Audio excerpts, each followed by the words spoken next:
Do we check Facebook? You should be live and recording. Should I check and make sure? Nah, it should be working. Okay. Good. Hi, Ticker Nation. Max and Kate back in the back room again today. We're going to do play on what we did yesterday when Max trained according to his new PNOE zones. But today we're going to play with, where yesterday we played with threshold, today we're going to work on his aerobic capacity. And to prove or to guide his training, he's wearing the PNOE mask while he trains. So what we're going to do is kind of give him an idea of where he should work out based on his last test that we went over yesterday and in previous videos on our YouTube. You can find links there to see how and why he got where he is right now. So I'm going to bring up his last test. What we're looking at is yellow is where he's burning fat. Where he's burning fat, it's a sustainable effort and he's using oxygen the best. And you can see right here that he's going to work around 136 beats and that fat peaks out still till about 147 beats. So you're going to work between 135 and 145 beats. What that is you see a little bit of purple, which is a little bit of carbohydrate burn, a little bit of CO2 exhalation over the oxygen inhalation. And again, look back at our YouTube videos to know what that means. But if we're looking to increase his aerobic capacity, we're going to work where he is most aerobic, which is under 145 beats. Workout Max is going to do is 4 toes to bar, 4 deadlifts at 135 pounds, 4 push-ups, and 12 air squats. We're going to work at, you're going to do 3 on, 1 off? Mm-hmm. We're going to do 3 minutes of work with 1 minute of rest. So the idea is that he's going to be doing functional movements. We're going to have a bend, a pull, a push, and a squat. And he's going to manage his intensity through this work and figure out how to pace himself to stay aerobic. What you're going to see on the screen when I switch it over is the live view of his RER reading, so the measurement of stress. That measurement of stress is where he's bringing in oxygen the most efficiently and breathing out carbon dioxide inefficiently. When I switch this over, you're going to see these RER readings of being over 0.9, which is where he's at now. What we want to see is an RER reading under 0.8. So anything under 0.8 is considered aerobic and is in mostly oxygen and fat utilization. So you'll be able to watch live as he goes. Let me switch this over to here. I'm going to pop off screen real quick and plug it in.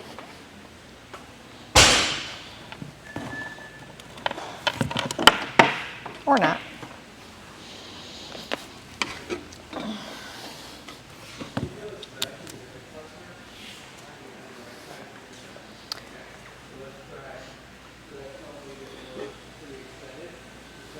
Have you started? Max has already started working out. I'm going to turn the PNOE on, which may or may not change our readout. So starting out, his heart rate is, we're starting out in middle of set 1, 128 beats, which when we saw on his other test, he should be aerobic all the way up to about 135. The numbers that we're watching on the screen down there, the RER reading, so at 0.8 means he's pretty efficient, he's breathing pretty easy. It's probably going to take him a few rounds to kind of settle in, so he did some warm-up sets just to see what it was going to feel like, see what his heart rate did, how his heart rate responded. Up to 142 beats, coming into the deadlifts.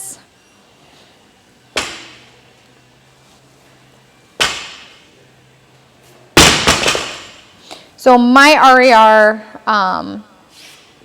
my phone shows a different readout than what you guys are seeing. I think a little bit, we're a little delayed. So you can see he's down to 0.6, which at 137 beats, which was right at that edge of where he was starting to be really aerobic. That's where that fat peaked out on that first graph. He was using oxygen and fat the most, and you can see his RER is 0.6. So the interesting thing to note is how he's pacing himself. So how slow he's going, he's looking at his watch, making sure his heart rate's staying under control. It not only allows him to keep his heart rate under control, but also concentrate on quality of movement. So you can really think about functionally using the right muscles, having good patterns, good squat, good foot form.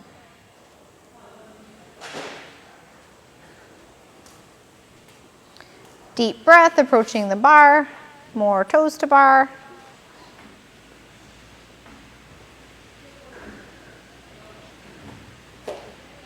So you can see his heart rate comes up on the toes to bar, settles in right there, 145, right at the top of his range, grabs the bar, started to recover a little bit.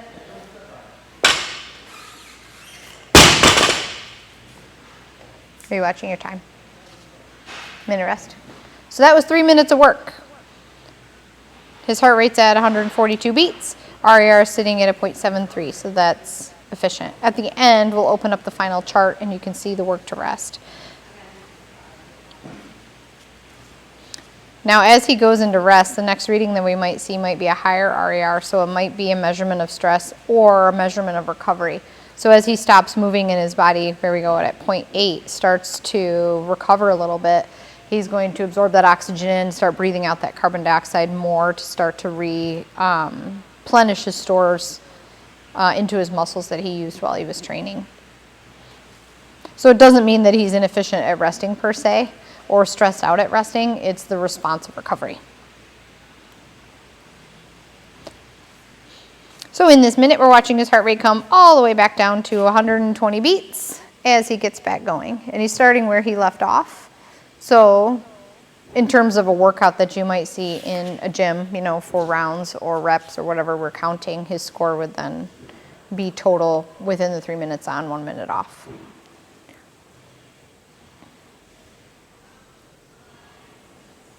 The interesting thing about this workout is the toes to bar and the deadlift, potentially for some athletes, depending on grip strength and stability. Grip is tied to your central nervous system and your fight or flight.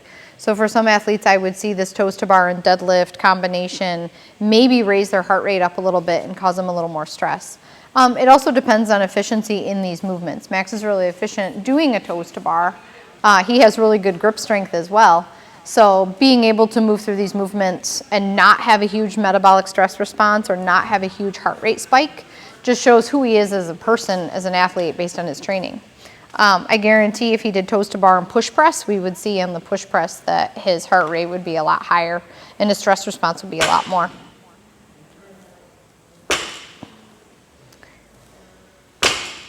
Guess that's why you chose push-ups as well.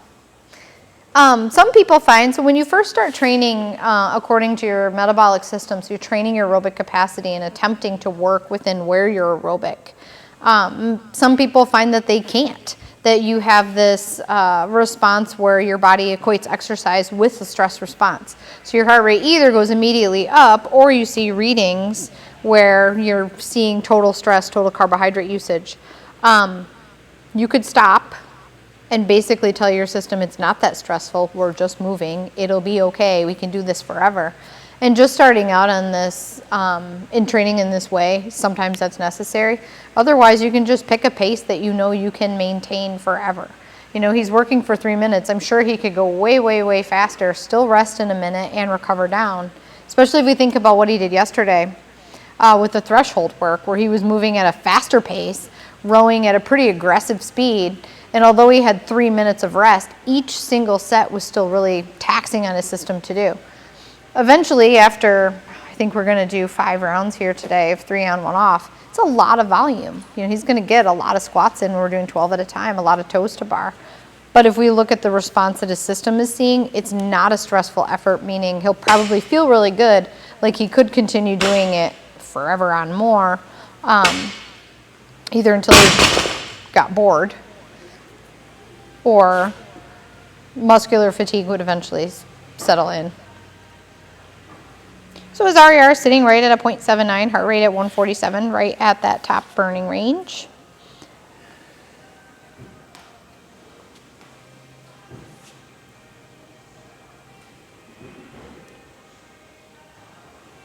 What you're seeing right there is the graph, so you can see where that yellow is, where he's using all fat as his fuel. That's where he's breathing oxygen the most efficiently. You can see the heart rate spikes probably on the deadlifts or the toes to bar in that purple line right there in the top.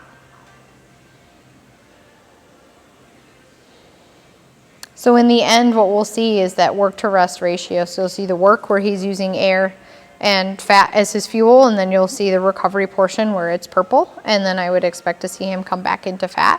And this can be repeatable across all 5 rounds. We're 2 in, and so far pretty consistent. We'll see once the system updates a little bit and moves forward.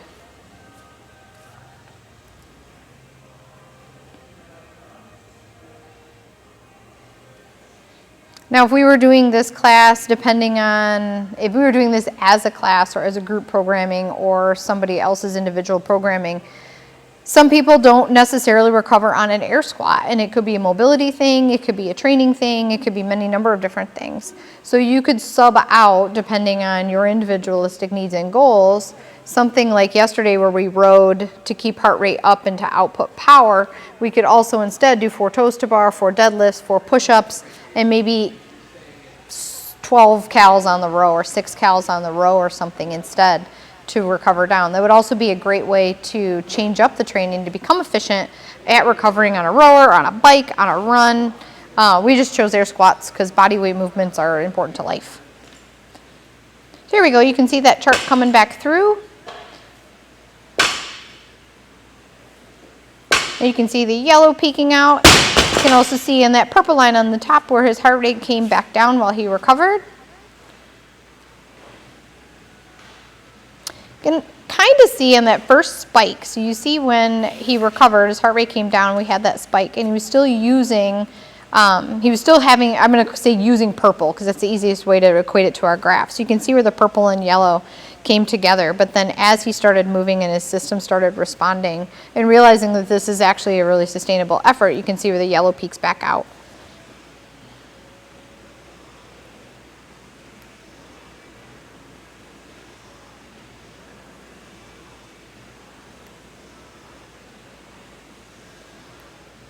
His heart rate's at 145 right now. RER is at 0.78. Volume of oxygen he's bringing in right now is 2,000 milliliters of oxygen per minute per kilogram. Back to toes to bar. Something to note, I'm watching his heart rate in real time. I don't think it's on the screen. His heart rate goes up to 150 on the toes to bar.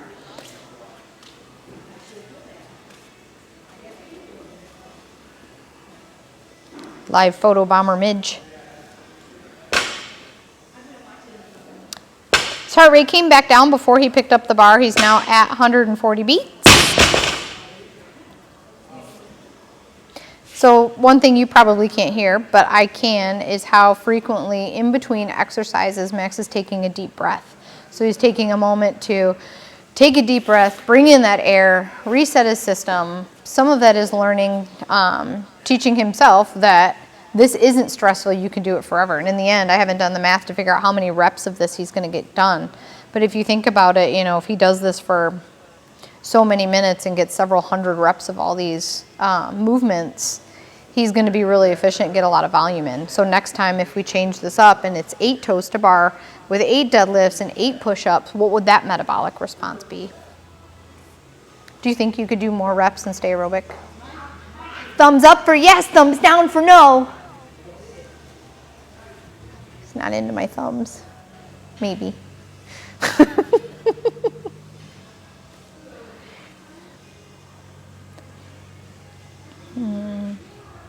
a well-designed workout for me. So Max just said this is a well-designed workout for him. It really is.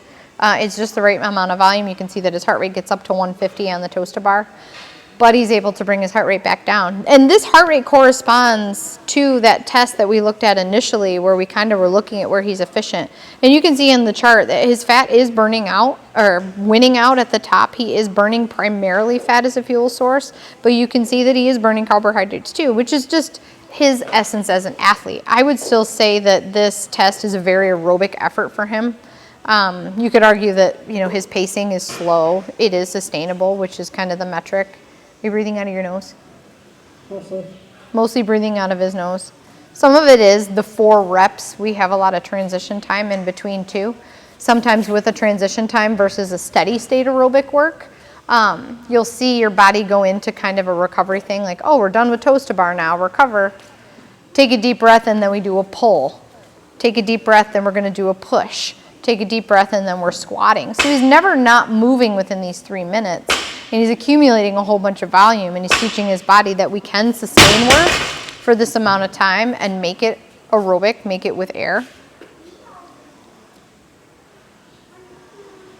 You can see on the second recovery set, now that our chart's coming through on the screen, where his heart rate dropped right down to where it was before, so that must have been that 120 range. But you can see that he used more carbohydrates to recover this time. So it could be muscular fatigue, it could be replacing glycogen in the muscles. It could just be he's getting tired 3 sets in. It's a lot of volume. His RER right now is sitting at 0.8 and his heart rate is at 148. So he's starting to get his heart rate a little bit higher than where we had previously said we wanted him to be for full aerobic efforts. So you can see that in the response that his RER is at 0.8, which is kind of where it starts to be a 50-50 oxygen in to carbon dioxide out, a 50-50 carb to fat ratio where he's using 2 fuel sources. I feel like in watching him, he's starting to go a little bit faster. Pacing wise, he's up to 153. Which without his input, if you look at it, 3 minutes on, 1 minute off before exercise, it's kind of tedious. It's training. You know, we're not competing to win against anyone here. We are literally training his system to do these motions again and again and again and again. So if we do put them in something like a competition, or he sees them at an intense rate, he knows what his pace is aerobically, so he can choose how he decides to pace himself to go faster or more intensely or within a higher skill workout. Watching his heart rate, it's at 151.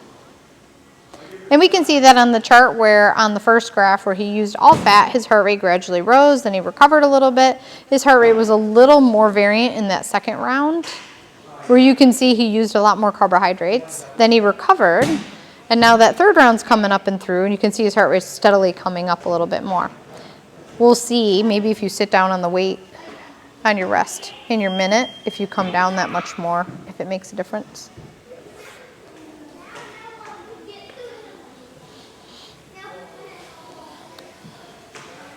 So I think you recovered to 120-ish last time. You just got higher this time. You got up into the 150s instead of staying under 150.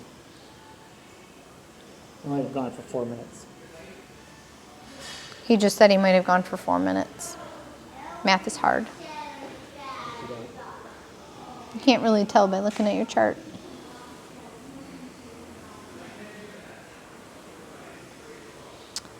So that was set 3. Now some athletes may find in set 4, and you may find too, that now your body's kind of settled into natural pacing. So what we're fighting now is whether or not these movements are overly fatiguing muscularly. So at some point your body's going to respond by tiring out. So if I know personally, at this point, my grip would be tired. So my heart rate would probably be a little bit higher as I challenge myself to hold on to the toaster bar and the deadlift. It's probably not going to be an issue for Max because he's really efficient at both of these movements. But volume of work wise, you can see his heart rate's going up. What is the stressor? Is he running out of fuel? Is he speeding up his pace? The way we set it up with 3 minutes on, 1 minute off, it's harder to know your pace. I'm not counting his rounds. I guess he could be counting his rounds to know that he's getting the same repeatable effort every time. The other option that we thought of doing was 2 rounds. So basically doing 4, 4, 4, 12 twice and then resting a minute to control the pacing. So that way he would know if that 2 sets of that were taking 2 minutes and 57 seconds and then 2 minutes and 56 seconds, he would be maintaining that same pace. Then we can see the heart rate correspond to the pacing in the time domain versus right now where it's a work domain. How much can he get done while still staying efficient? Plus it keeps it interesting if he's kind of self-pacing and kind of racing himself to make sure that he is keeping that same amount, or can he get 1 more rep and keep his heart rate at that same rate? His RER right now is 0.8. His heart rate's at 148. Now as the chart's coming through from his third set that we just saw, it looks a whole lot like the second set. And you can see his recovery. He went all purple there, but now is back to burning fat.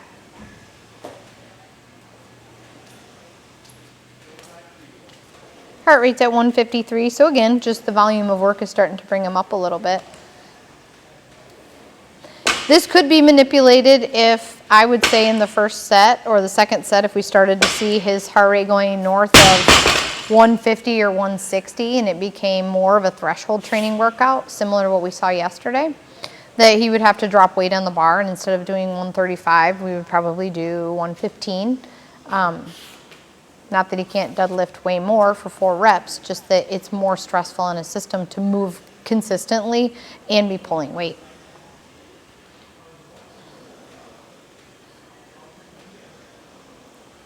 So his RER is down back to 0.7, his heart rate's at 150. Sometimes we see this as the body and the metabolism settle into work, that he's now done the first set that was the warm-up set. His heart rate stayed lower. The second and third sets you can see where it was still primarily oxygen fueled by quite a bit. And now in this fourth set, as it's starting to come across the screen, you can see where his carbs have dropped down all the way and his fat quantity has come back up. So it could just be that his body has decided that this is actually quite sustainable and could go on forever. Or if he had any carbohydrates left in his body to be able to burn, he's now burned them off. Or it could be because he sat down. You can see on the third round, the last rest that he did, where he sat down, his heart rate dropped significantly faster. So that also could be why that fat quantity came up so much more aggressively at the start of the fourth round on that yellow right there, because he had fully rested. Because now he's down to 113 beats. One more. Are you staying consistent with? He is staying consistent. I actually think this is the 6th set, but I'm not sure. 1, 2, 3, 4. No, this is 5.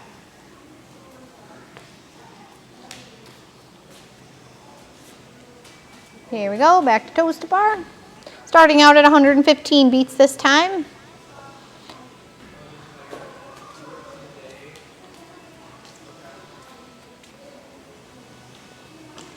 He's up to 132.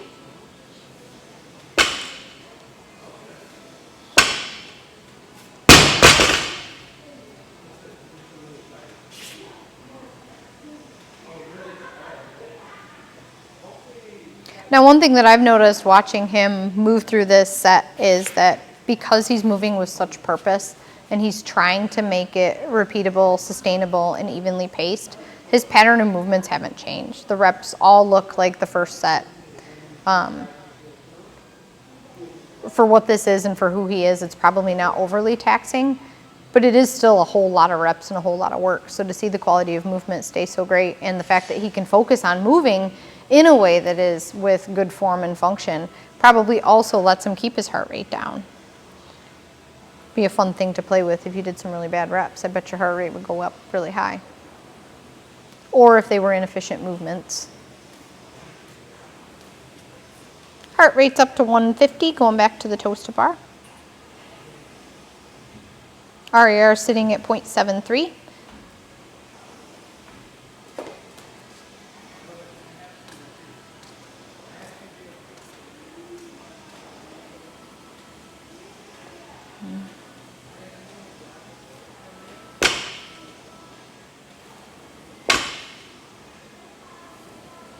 Heart rate came back down to 142 after the toes to bar. It's at 145 now. Fun way for you to play with this kind of training at home is to wear a heart rate monitor. You can reach out to us to get a PNOE metabolic analysis so you have an idea of where your aerobic zone is, where your threshold zone is, which is what we tested yesterday, and how to train within those zones. And then you can watch your heart rate just like he is on his watch. To manipulate, to make sure that his pacing is on so that he's staying aerobic. I think it was Mike asked the other day how Max knew that it was time to retest his zones. And I know, I mean, he can speak for himself when he gets the mask off, but one of the things is if you're training and Either you feel like it's really hard to do some of this aerobic work, or it feels really easy to do some of this aerobic work, or you make a change in your diet or your recovery and your sleep and you're able to do more. Or if you just want to check in and make sure, say it's been a while, month or 6 weeks, and figure out if the work you've been doing has been efficient and working. That's it. He's done. So we ended at heart rate 155 and an RER of 0.8. We're going to end this test.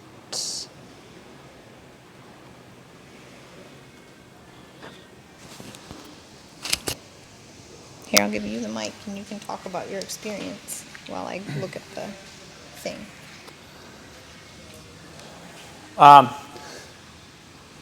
So the reason that I kind of said it was like a well-designed workout for me was mostly because I designed the workout for myself, right? So I kind of had a sense through enough of this practice, I'm aware of what 3 toes to bars, 5, 7, 10 does to me metabolically. I think the thing that elevated my heart rate more than maybe I was hoping or would have liked was just my squats, actually. It was maybe a little more fatigued, a little more tired than I realized from yesterday's. We had a fair bit of volume yesterday with those thrusters, or from those front squats. And also, I kind of had a crap dinner last night. So we had what I would call like pre-prepared meals from a grocery store. And, it's wings with lots of bread and sauces on them. I think that had a little bit of a impact on my scores, especially when I started. It took a little bit of time, I think, to kind of burn that off, and then I settled into what normally I feel like. How many total reps did you get? I don't know. I was getting just over two rounds per, so.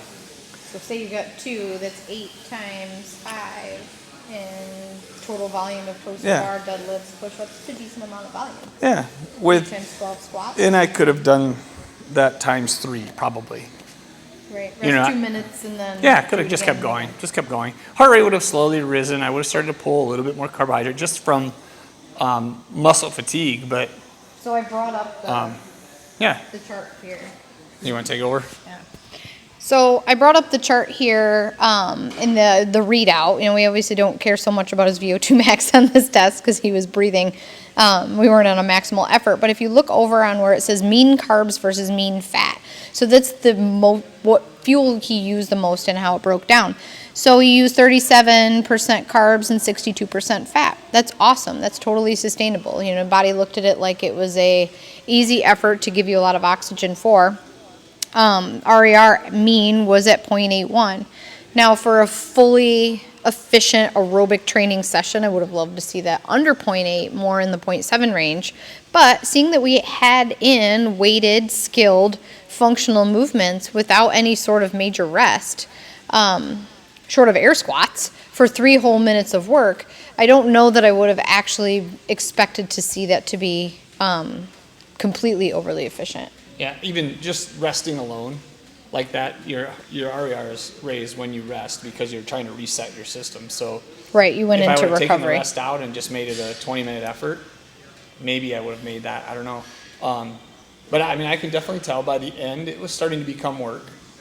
The toes to bars were starting to build a little volume, and the squats, obviously, like I said, they were work. So playing a game here, what if you didn't pay attention to your heart rate? So you move very deliberately, and I could hear deep breaths and transitions, moving through, watching your heart rate, making sure you stayed under 150. Was it hard to stay under 150? Because you creeped up there a few times. Yeah, I had to be aware coming off the toes to bar, making sure that I came to the barbell with like a deep breath and just kind of to reset my nervous system, because I was wanting the deadlift is an opportunity for me to recover.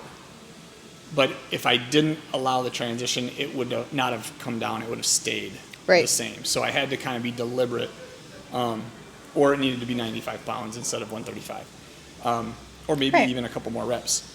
But, like you touched on a little bit, I'm not a very good push in any manner. Right. So although it was only 4, which I can, easily do 4, it still is a hard contraction for me. Right. So, and then the air squats, right? You saw it took about 8 or 9 air squats before my heart rate stopped elevating after the push-ups. Right. But again, I wasn't trying to get it down immediately. I'm just trying to regulate my system. It's like, push-ups are over. We're moving on, right? And What would you think it would be difference heart rate wise? So if you got 2 rounds per set, if you went at a pace that you didn't think about, so you were moving deliberately through these, taking deep breath, honoring your transition, so to speak. Yeah. So what if you did 3 and you had to do 3 within that same time domain, which I know based on your metabolic system would have been not even threshold work. You wouldn't have been high enough to be about threshold. 155. And you wouldn't have gotten across 5 rounds, you would have got 3 more sets. So Yeah. really the volume would have pushed you up into a point where you would have had to recover from this effort. Yeah, a little more than even 155. I'm still pulling a fair bit of fat, I think, from my graph. But Yeah. like, You were at 0.8. That would not have been so much training, right? It would have been playing. It would have been more like it wouldn't have been training my metabolic system. I could Right. have made strength gains and some more toes to bar and maybe the extra reps of the deadlift, but it was not going to make a metabolic change in me. I was Right. just going to utilize what I had. So it's important to me to create workouts that because it's so fun to be at 155 to 160. It's That's 3, 2, 1, just go and don't think. Yeah, just go and work out and have fun and still be able to relatively talk. And that's an interesting distinction. So today you had to move deliberately and think. And Yeah. there wasn't a whole lot going on, but in your head, you're probably trying to figure out how to manage yourself through. Absolutely. It was training. I was trying to train, especially, being on camera and everything else. I'm trying to show that it is possible, even with a movement that I'm not that great at, combined with maybe some other things that, yes, are solid for me. But you have to be deliberate when you're doing functional movement aerobically. Unless if there was a rower instead of the air squats, I wouldn't have had to have thunk. I wouldn't have to put too much thought into it. I could have just moved, then pulled my aerobic rate on the rower, moved, and I probably would have averaged 140 beats for the whole workout. And there is something, when you say pull on a rower, the pull, not that a toes to bar is a pull, but it is kind of a pulling yourself up movement. Sure. Deadlifts are a pull, but we know pulling is more efficient for you than a push. Yeah. So, speaking of deliberately, so moving today, it took conscious thought for you to move slow. Absolutely. It was effort for you to train. I couldn't just turn my brain off today. Right. So then, had you turned your brain off, you probably would have sat 155 to 160. Yes. But what we learned yesterday, when you had to train at that higher energy level to actually work threshold, that took a lot of deliberate effort too. Absolutely. That was hard for you to learn how to pace and make sure you didn't go too high. Right. To actually get training out of that. That's right. That's why we say, and I kind of steal this from Dr. Maffetone, but ticker training, it's not for dummies. It's not easy either. It's not easy to go that slow. It's not. Like, we always make the joke, like, if it's that easy, then just do it. Why is your heart rate so high? Show me that it's actually easy. Right. So it takes a lot of thought. And it takes a lot of thought on the coach's part as well to try to design and create workouts that are a success. Absolutely. Right? But then we also want to be able to teach an athlete, that we may or may not be individually designing for, that, like, could have self-regulated this on their own. There's lots of men that push-ups would have been their recovery, and their air squats would have been difficult for them. Absolutely. Well, Right. I mentioned, I don't know if you were listening to me chat while you were going. For me, grip, toes to bar, and deadlift together would have eventually stressed me out Right. because I don't have really strong hands. Right. Our production assistant over there is saying that your phone is at low battery. So, Probably. on that note, Thanks, if you are interested in training like this, working on your aerobic system, even having some idea of where your aerobic system starts, ends, what it encompasses, what it looks like to train slow, how it feels to train slow, or challenge us to go faster and prove that it also is in an excess of oxygen, reach out here on Facebook, through YouTube, through our website, tickerfitness.com. That's it. The end. Thanks, everyone.